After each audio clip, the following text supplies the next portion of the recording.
pleasant now. I'm having a cup of cocoa, chocolate, hot chocolate, and I'm contemplating my next move, which is not going to be in a hurry, I don't think. Because what happened to me this morning was pretty terrible, and so I'm going to tell you the story. I didn't get any video of it, and it was definitely an escapade as opposed to an episode. So one of the difficulties that you have if you're single-handed sailing is you can't be at the back of the boat and the front of the boat at the same time, and the movement between the two is the most dangerous activity on the boat. So you have to always be careful doing this. And I was in here and I set the alarm for 4 o'clock because that's when the wind was supposed to be 10 knots. And I got up at 4 and it was just completely calm, you know, there was no wind at all. So I went back to sleep. But when I got up at 8, I had another look at 8, and the wind had picked up, and so it looked like it was possible to sail. But I had a look at the horizon and it looked like lumpy and like white caps, you know.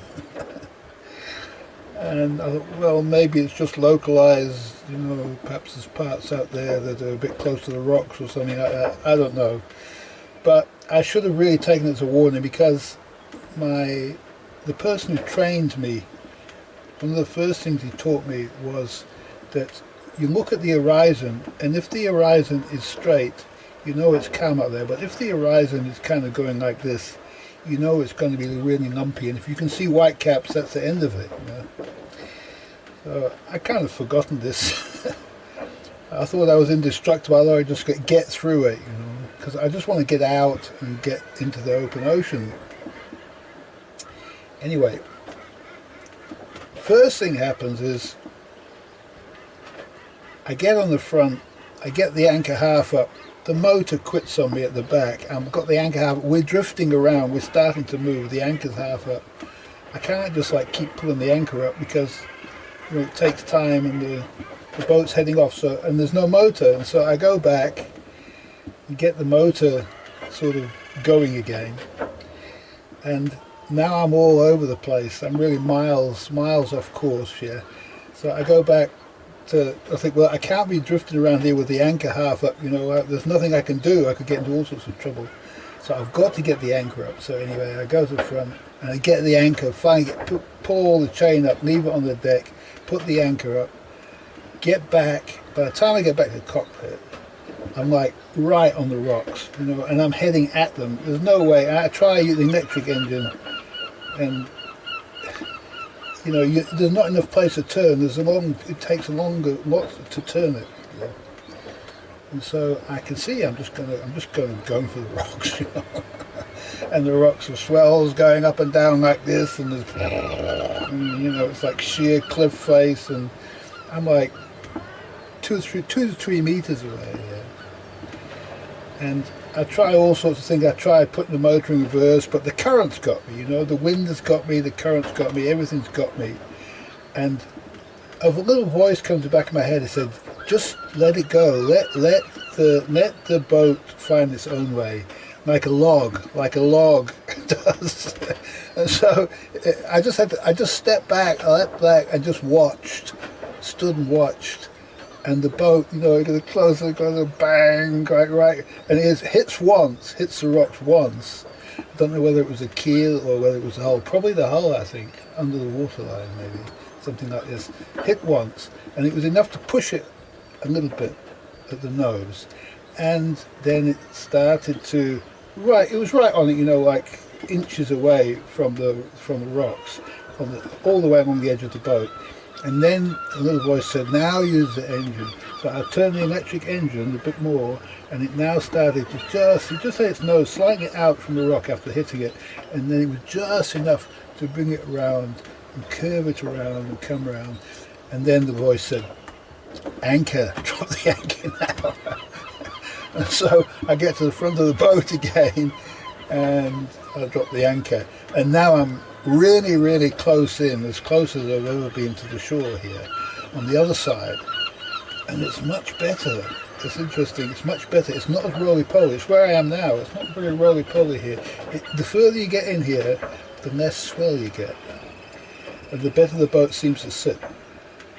And so, after having this escape from the jaws of death, if you like, I sort of listened for the bilge pump just in case there was a hole. But you know, it's a solid boat. This could take a hit or two, and no bilge pump activity. There's no water in there, so there's no problem. So this was before I had my first morning coffee. So anyway, I made a cup of coffee. I kind of calmed down a little bit because I was pretty excited by all this sort of stuff, as you imagine. And I hung around. It got to be about 9 o'clock, 9:30, and I thought, oh, and I fiddled around. I found why the motor died on me. I went exploring that, and I wasn't pumping enough fuel in, so I need to pump a bit more fuel in for it to work properly. So I sorted that out. I got the motor started and running nicely, and I thought, you know, maybe I should just go out there. And I looked up and I could see this like wriggly horizon, you know. I thought, yeah, let's just pull the anchor and go. There's a wind. All I'm thinking is the wind. The wind is there, you know. I need to use it.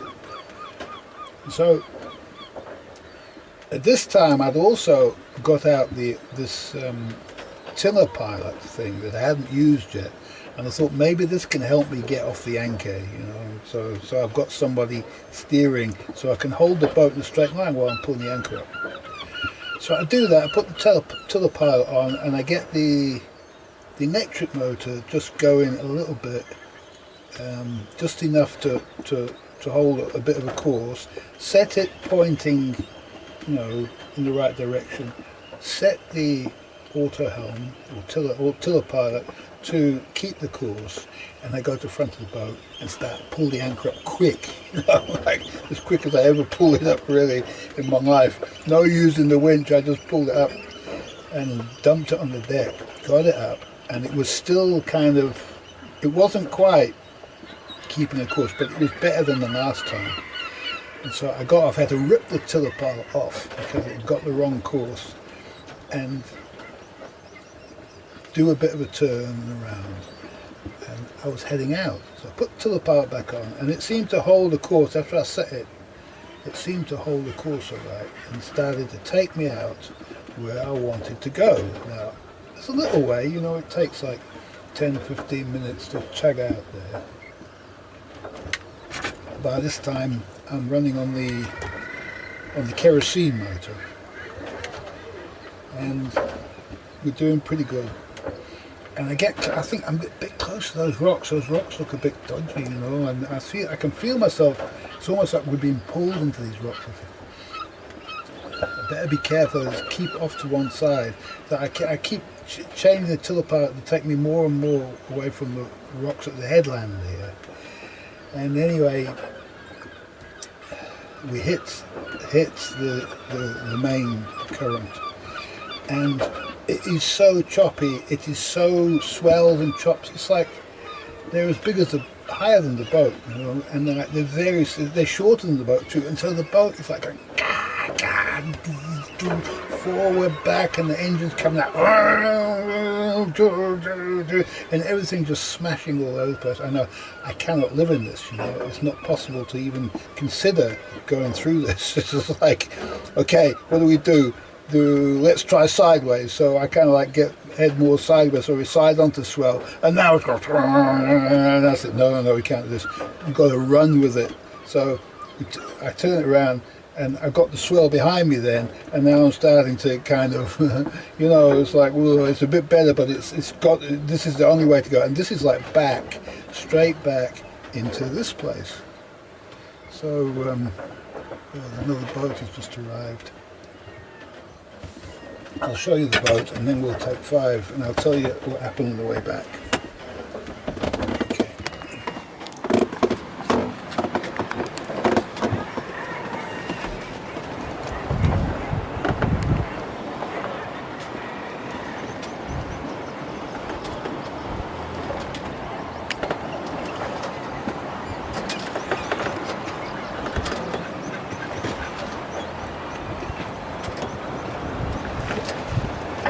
All the people come here to see the birds. So you look at the size of the motors on that thing. Goodness me, 2 of them.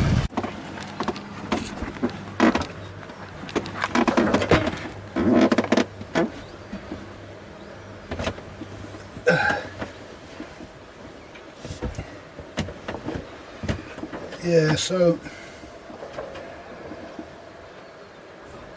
now on the way back in, I realised how strong the current is, because we were doing like 3.5 knots going out, and on the way back in we're only doing like half a knot, 0, 1 knot, half knot, 0, 1 knot, 1.5 knots, and you can see we're only just creeping forward.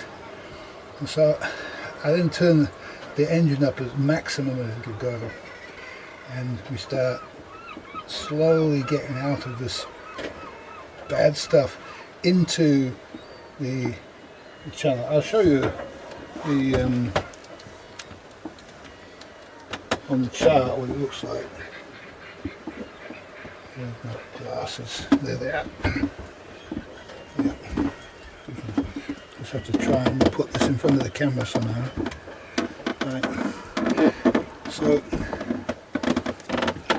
this is where we are. You can see the nature of this headland here, and this is it said don't go here. The small said don't go there. So this is funneling the current. See those current marks they went through there, and where we are is right on the tip of it on this island, and all of the stuff that's coming out of Milton Haven is flowing out of here and flooding around here.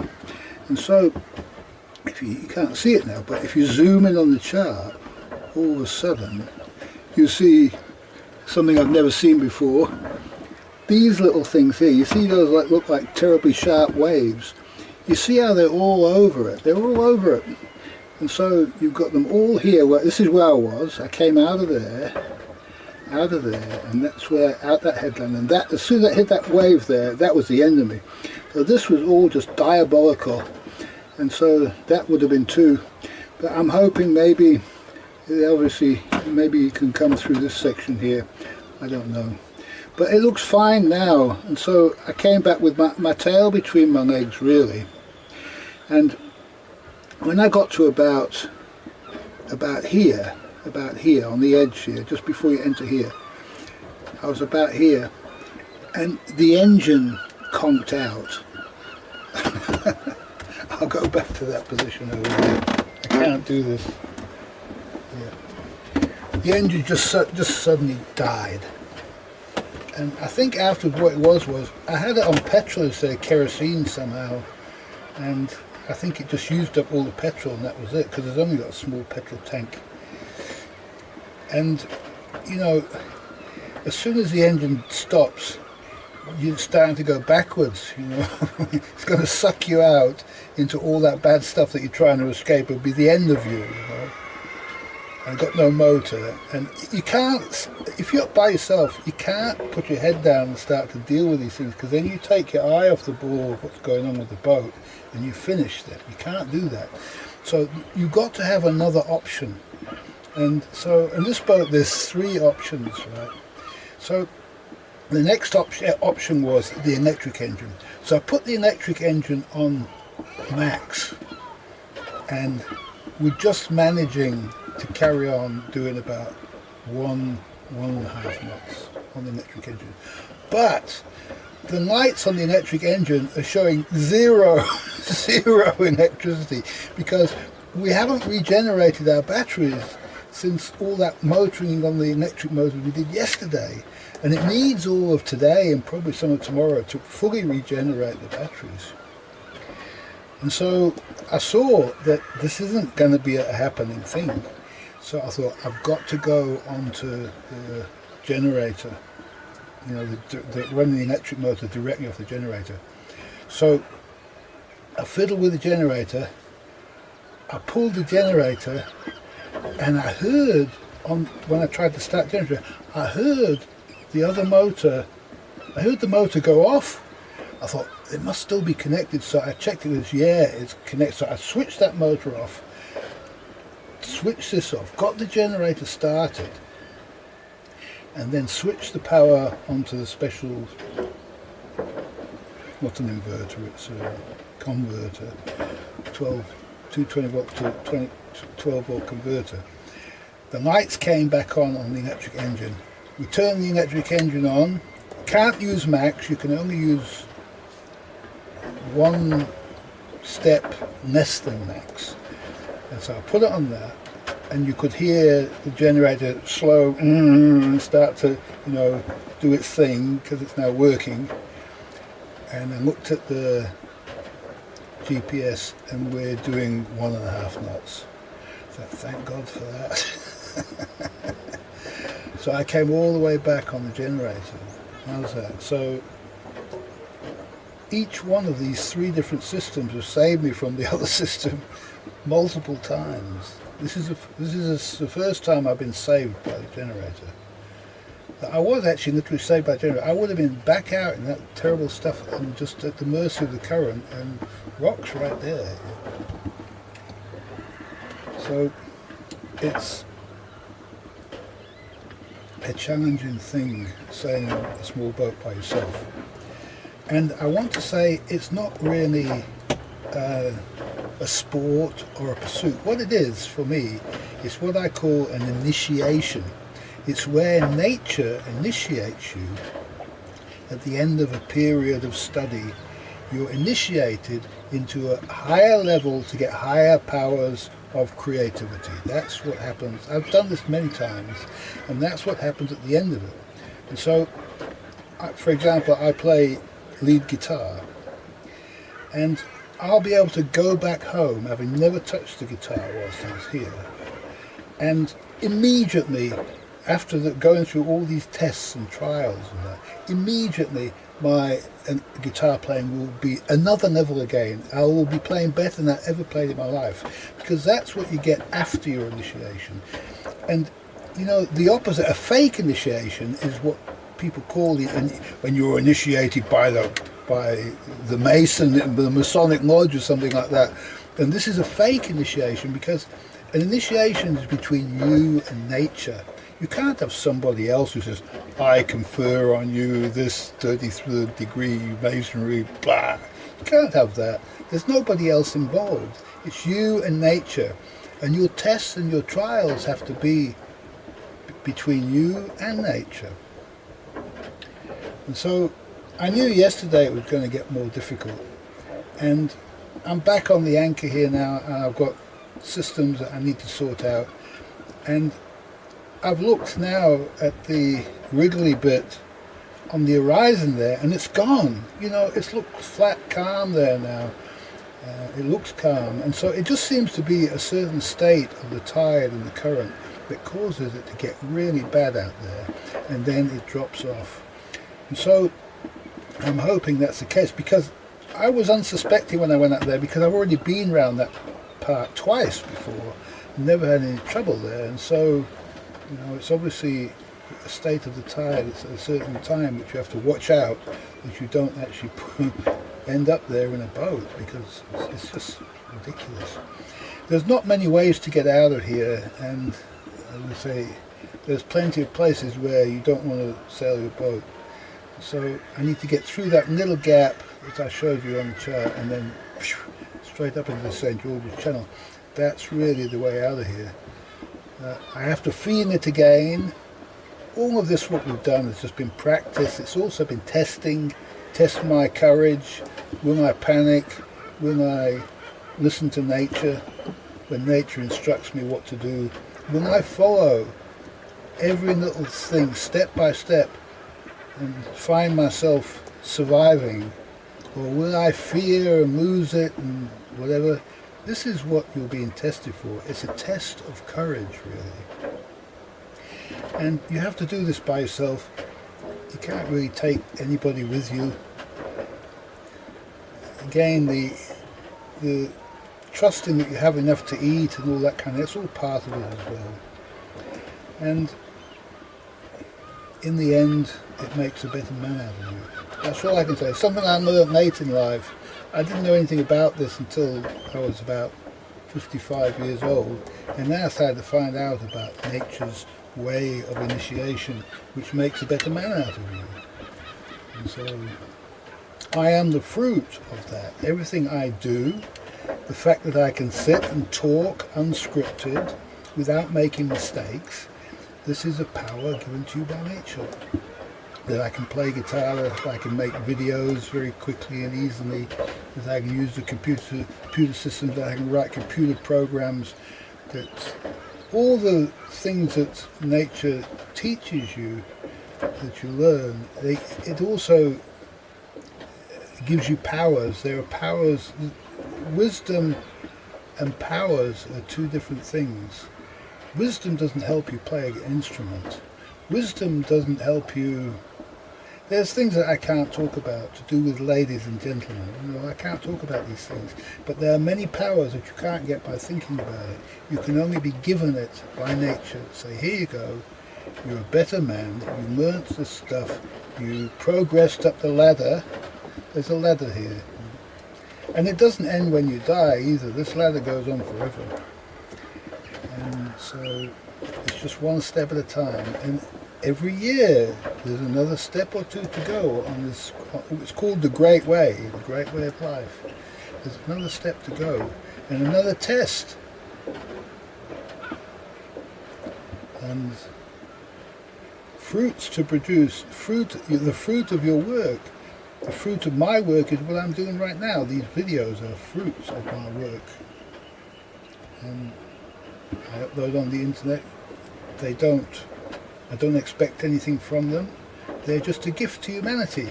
What humanity can get from these videos, it's there for free. I don't do them for myself. I do them because nature wants me to do them. Nature's directing this video, not me. And nature's speaking all this stuff to you, not me. I am just the witness, if you like, of nature doing all this stuff. The watcher. The observer. I observe and I enjoy watching my own videos as much as other people do, because as far as I'm concerned, they're all new creations under the sun. And it's not like it was me that made them. They made themselves. That's how nature works. The creative side of nature. If you try to create something, what you generally do is you end up copying. Well, I'll try and make it like this, or I heard this song, I'll try to write a song like that. No, when you're a real creator, you just pick the instrument up and it comes straight out of you.